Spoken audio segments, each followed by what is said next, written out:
Hello বন্ধুরা, কেমন আছে সবাই? আশা করি সবাই ভালো আছে। প্রদীপ তনুশ্রী ভিলেজ ব্লকে সবাইকে স্বাগত। আজ আমরা চলে এসেছিলাম রথ দেখতে। দেখতে পাচ্ছ তোমরা, রাস্তা দিয়ে রথ যাচ্ছে, প্রচণ্ড ভিড়, প্রচুর লোকজন, মানুষ চারিদিকে, প্রচুর আনন্দ করছে। আজ আমরা বেরিয়ে পড়েছিলাম বৃষ্টির মাঝে রথ দেখতে। আপনারা দেখতে পাচ্ছেন রাস্তাটা পুরোটা লোকে লোকাকার, পুরো দিকটায় চারিদিকটায় লোকজন ভর্তি। রথ যাচ্ছে, সবাই খুবই আনন্দ করছে। আর আমার শরীরটা একটু খারাপ ছিল, তাও আমরা বেরিয়ে পড়েছিলাম রথ দেখতে। রথ দেখতে এসে দেখছি রাস্তাটা পুরোটা জাম হয়ে গেছে। সবাই মিলে বলো, জয় জগন্নাথ মহাপ্রভু কি জয়, জয় জগন্নাথ মহাপ্রভু কি জয়, জয় জগন্নাথ মহাপ্রভু কি জয়। আর দেখো বন্ধুরা, বৃষ্টি থামার পর রাস্তাতে রথ বেরিয়ে পড়েছে।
বন্ধুরা, রথ তো দেখা হলো, এবার রথের মেলাতে আমরা প্রবেশ করবো। এবার দেখতে পাচ্ছি রথের মেলাতে এখানে নানা রকমের ফুল গাছ বিক্রি হচ্ছে। তো আমরা প্রথমে তো সেদিকটা আমাদের চোখ চলে গেছে। এখানে দেখতে পাচ্ছি কত রকমের গোলাপ ফুল আছে। যেহেতু এখন সিজনটা অন্যরকম, তাই ফুলগুলো ছিল ছোটো ছোটো। তো ওনারা বললো যে আমাদেরকে যে শীতকালের সময় ফুলগুলো আরও বড় বড় হবে। বন্ধুরা, এখানে শুধু ফুল গাছ নয়, ফলেরও গাছ বিক্রি হচ্ছিল, তার সঙ্গে নানা ধরনের গাছ। তো আমরা সেখানে পৌঁছে গেছিলাম। দেখার পর দেখলাম যে গাছের জল, মানে জল আছে গাছে। বৃষ্টি হয়েছিল তো একটু আগে, তার আমরা বৃষ্টি ছেড়ে যাওয়ার পরে আসলাম মেলাতে। দেখলাম যে দিকটাতে আম গাছ, জাম গাছ, কাঁঠাল গাছ, পেয়ারা গাছ, লেবু গাছ, যত রকমের গাছ আছে, মানে কী বলবো, সব রকমেরই গাছ এখানে বিক্রি করছে। এখানে এই যে এক ধরনের জবা ফুলের গাছ, ওই দিকটা আছে ধুতরা ফুলের গাছ, নানা ধরনের গাছ। আর এই কাকুটা গাছ বিক্রি করছিল এখানে। এই কাকু সব, মানে এই গাছের স্টল দিয়েছে, এই গাছগুলো বিক্রি করছিল, মানে আমাদেরকে বোঝাচ্ছিল এই গাছগুলো এত রকমের, এইটাই হবে, এরকম সাইজ হবে, এত বড় হাইট হবে। তো মানে নিয়ে যেতে পারে। এই গাছগুলো বেশ ভালোই আছে, দারুণ দেখতে, খুব সুন্দর হয়, বড় হয়, হাইটও হয়। আমাদেরকে এই কাকুটা বোঝাচ্ছিল। এই কাকুরই একটা বাগান, রকমের গাছপালা বিক্রি হচ্ছে। এই দেখো, এটা কি বললো গাছের নাম? গোল্ডেন ঝাউ। এটা হচ্ছে গোল্ডেন ঝাউ। কত গাছটা হেভি লাগছে দেখতে। এই যে সব জাম এটা মানে হচ্ছে ইয়ে কি বলে ওটাকে? পেয়ারা গাছ, এটা জাম গাছ, রজনীগন্ধা। রজনীগন্ধা হয়েছে তো। হ্যাঁ, এই সব করে ডবল গাছ।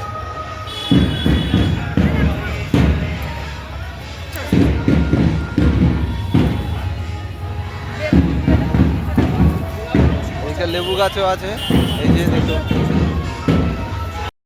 তো আমরা ওখান থেকে আবার বাইরে বেরিয়ে চলে এলাম। বাইরে বেরোনো আসার পর আমরা মেলার মধ্যে এরা মজা পাচ্ছে খুব। আরে বুড়া থালিটা উঠেছে। মেলার অবস্থাটা দেখো শুধু, মানে এক একটা ফুচকা দোকানে কত ভিড় দেখো শুধু। মিনিমাম না হলেও 20 জন করে দাঁড়িয়ে আছে একটা ফুচকা দোকানে। এই হচ্ছে মেলা।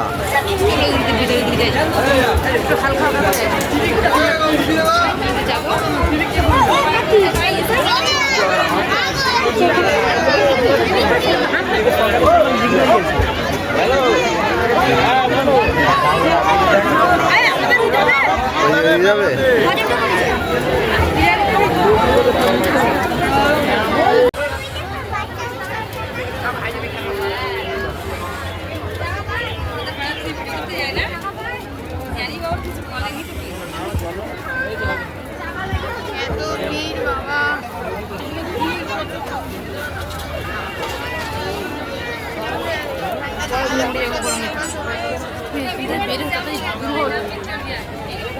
চলো চলো।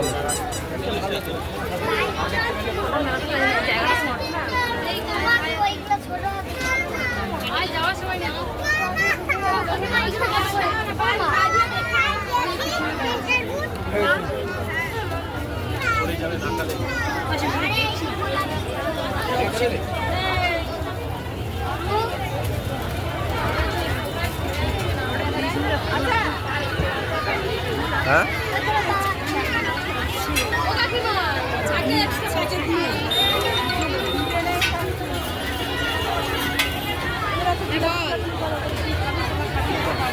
ভাই, মেলায় কি অবস্থা দেখো।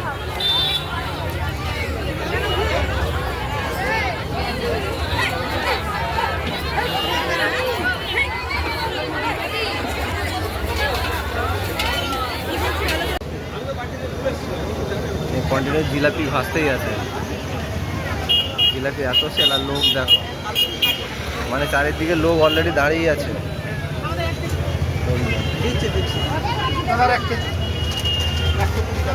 দোকানদার পুরো ঘেমে চেয়ার হয়ে গেছে দেখো অবস্থা। মানে জিলিপি শেষ, অলরেডি শেষ। আর দোকানে দেখো গোপাল ঠাকুর আছে। কত কেজি কত? 120।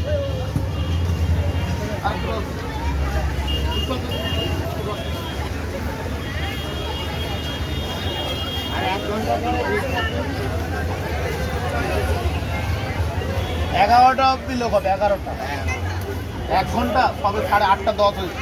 একদম চিনি রসে চুয়ানো একদম। কি গাড়ি গাড়ি আছে তো, আমি স্টকে রেখে দিয়েছি গাড়ি, কটা লাগে। আর আমরা ওখানে জিলিপি কিনতে গেছিলাম। জিলিপি কিনতে যাওয়ার পর সেখানে দোকানদার বললো যে আমাদেরকে আপনাদের 20 জনের পর আপনাদের লাইন আসবে। আমি তো শুনে তো অবাক হয়ে গেলাম, 20 জনের পর আমাদের লাইন আসবে জিলিপি কেনার জন্য। তাই আমরা রাস্তার দিকে বেরিয়ে চললাম আরেকটা দোকানে। সবাই রেস্ট আছে, এনার কিন্তু রেস্ট নেই। অবস্থাটা দেখো, মানে জিলাপি কন্টিনিউ ভাসতেই আছে, আর ওদিকে পুরো ট্যাঙ্কি পুরো খালি, মানে জিলাপি নেই। হ্যাঁ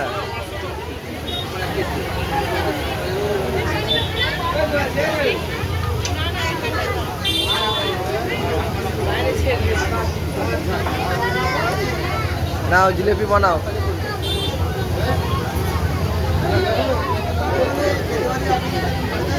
একদম গরম গরম জিলিপি। রথের মেলায় জিলিপি না খেলে কোনো কিছুই হয় না। জিলিপি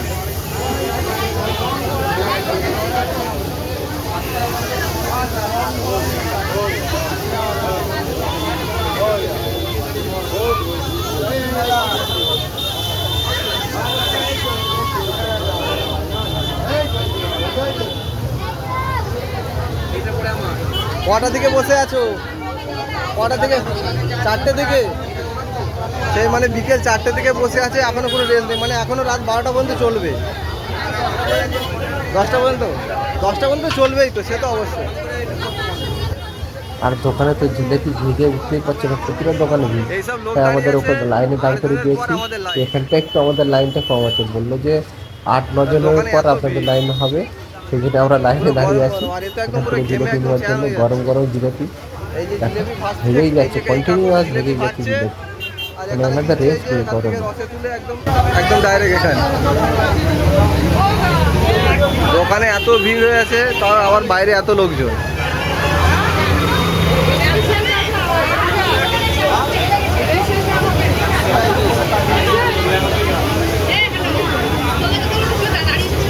দাদা দাঁড়িয়ে আছে তো। দাদা তোমার কজনের পর?